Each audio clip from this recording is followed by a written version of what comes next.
శ్రీ సాయి సచరిత అధ్యాయం 9. భక్త తర్జటి కథలు, బాబా భిక్షావృత్తి, పంచసోనాలు, ఇతర పాపకృత్యాలు. శ్రీ గణేశాయ నమః. శ్రీ సరస్వతయే నమః. శ్రీ గురుభ్యో నమః. శ్రీ కులదేవతాయ నమః. శ్రీ సీతారామచంద్రాభ్య నమః. శ్రీ సద్గురు సాయినాథాయ నమః. విఘ్నాలు, బాబా అనుజ్ఞ.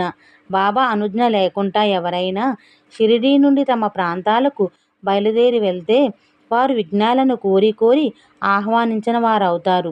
అయితే ఒకసారి బాబా ఆజ్ఞ లభిస్తే మాత్రం వారు క్షణం కూడా షిరిడీలోనే ఉండలేకపోయేవారు. ఒకవేళ వారు అలాగే ఉండిపోతే వారికి తప్పక విఘ్నాలు ఎదురయ్యేవి. బాబా ఆజ్ఞను కాదని వెళ్ళిన వారు దారిలో అనేక కష్టాలు పాలయ్యేవారు. అలాంటి వారిలో చాలామందిని దొంగలు దోచుకున్నారు. వెళ్లే ముందు తిని వెళ్ళమని బాబా చెప్పినా తమ హడావిడిలో ఖాళీ కడుపుతోనే బయలుదేరే వారికి ట్రైన్ తప్పిపోయేది. ఆకలితో వారు మలమలా మాడేవారు. పాటిల్ తాత్య కొద్ది వారం వారం జరిగే సంత కోసం కోపర్గాప్కు వెళ్ళాలనుకున్నాడు. అందుకని అతను మసీదుకి వచ్చాడు. టాంగాను బయటనే నిలబెట్టాడు. బాబాను దర్శించాడు. బాబా అనుజ్ఞ కోసమన్నట్టుగా అతను బాబా పాదాలకు వందనం చేసి సెలవు అడిగాడు. తాత్యాకు విఘ్నం. బాబా తాత్యాలోని తొందరను చూసి, కాస్త ఆగవయ్యా బాబు, ఒక నిమిషం ఉండు అన్నాడు.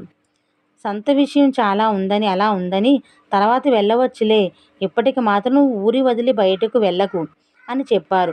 కానీ తాత్య తొందరపడడం చూసి, సరే వెళ్ళు, కానీ శ్యామను కూడా నీతో పాటు తీసుకువెళ్ళు అన్నాడు.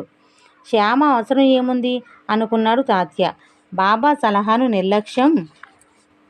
నిర్లక్ష్యం చేసి సంతకు బయలుదేరాడు. ఆ టాంగా సావుల్ విహార్ గ్రామంలోని షిరిడీ కిలోమీటర్లు చేరుకోగానే ఒక్కసారిగా ప్రక్కకు ఒరిగిపోయింది. తాత్య నడుం విరిగినంత పనైంది. తాత్యాకు వెంటనే సాయి మాయ, సాయి మత జ్ఞాపకం వచ్చారు.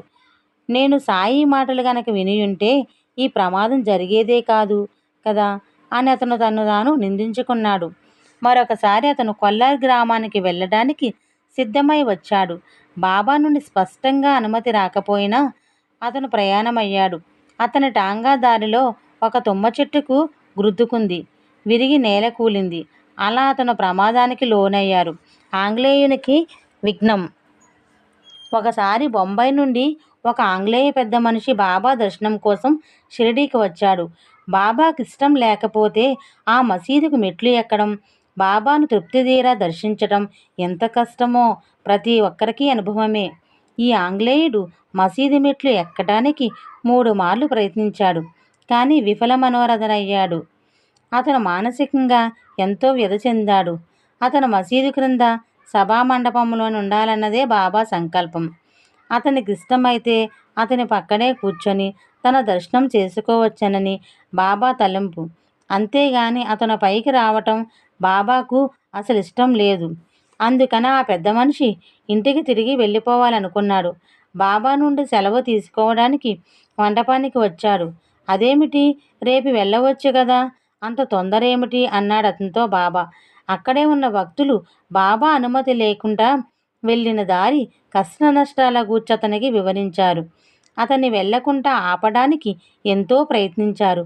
కానీ వారి మాటలేవి అతను పట్టించుకోలేదు. బాబా అనుజ్ఞ లేకుండానే అతను ప్రయాణమయ్యాడు. అయితే మార్గంలో అతను టాంగా నుండి రోడ్డుపైన బోర్లా పడిపోయాడు. అతను ఆసుపత్రి పాలయ్యాడు. ఆ పెద్ద మనిషి పశ్చాత్తాపంతో వ్యాకుల చిత్తుడయ్యాడు. విపత్తు పాలయ్యాడు. అదే బాబా అనుజ్ఞ, ప్రాయశ్చిత్తం సుమా. రచయితకు విఘ్నం. ఇలాంటి అనుభవం హేమడ్ పంత్కు కూడా ఒకసారి ఎదురైంది. హేమడ్ పంత్ మొదట్లో బాబా మాటలను లక్ష్య పెట్టలేదు. భార్య బిడ్డలతో ఎడ్ల బండిలో రైల్వే స్టేషన్కు బయలుదేరారు. చాలా హడావిడిగా వెళ్ళాడు. బాబా వారిని భోజనం చేసి వెళ్ళమని చెప్పారు. కానీ అతను బాబా ఆజ్ఞను పాటించలేదు. రైలును సమయానికి ఎక్కటానికి ఎడ్ల బండిని చాలా వేగంగా పరిగెత్తించారు. ఆ వేగానికి బండి చక్రం ఒకటి ఊదిపోయింది. బండి విరగలేదు. ఎవరికీ గాయాలు కాలేదు. అది వారి అదృష్టం. ఆలోగా బండి చక్రాన్ని మరలా బిగించారు. మరలా స్టేషన్ వైపు బయలుదేరారు.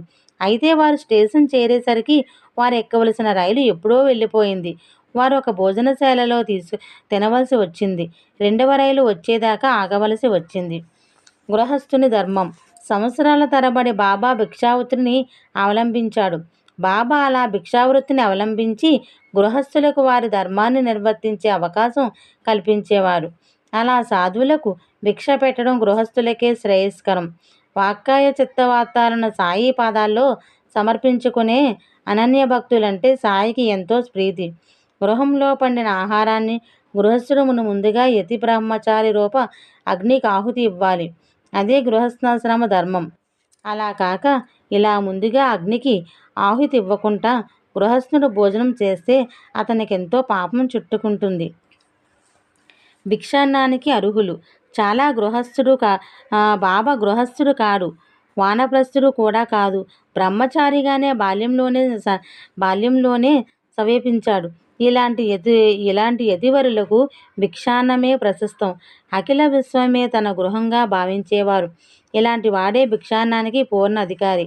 విత్త లోకేశనాలకు త్యాగం చేయాలి. ఇలా ఈశన త్రయ నిర్ముక్తున్నే భిక్షాన్నం పైన జీవించడానికి సిద్ధపడాలి. సాయి సమర్థుడు, మహాసిద్ధుడు.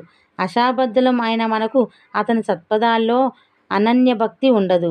పంచయజ్ఞాలు, పంచసూనాలు, పంచమహాయజ్ఞాలు చేయనిదే గృహస్థుడు భోజనం గ్రహించకూడదని శాస్త్రం. సాయి తానుగా ప్రతిరోజు ఈ శాస్త్రవాక్యాన్ని ఆచరణలో పెట్టేవాడు. ఆహారాన్ని పవిత్రం చేసేవాడు. బ్రహ్మయజ్ఞం 1, 2 పితృయజ్ఞం, 3 దేవయజ్ఞం, 4 భూతయజ్ఞం, 5 మన్యయజ్ఞం. ఇవి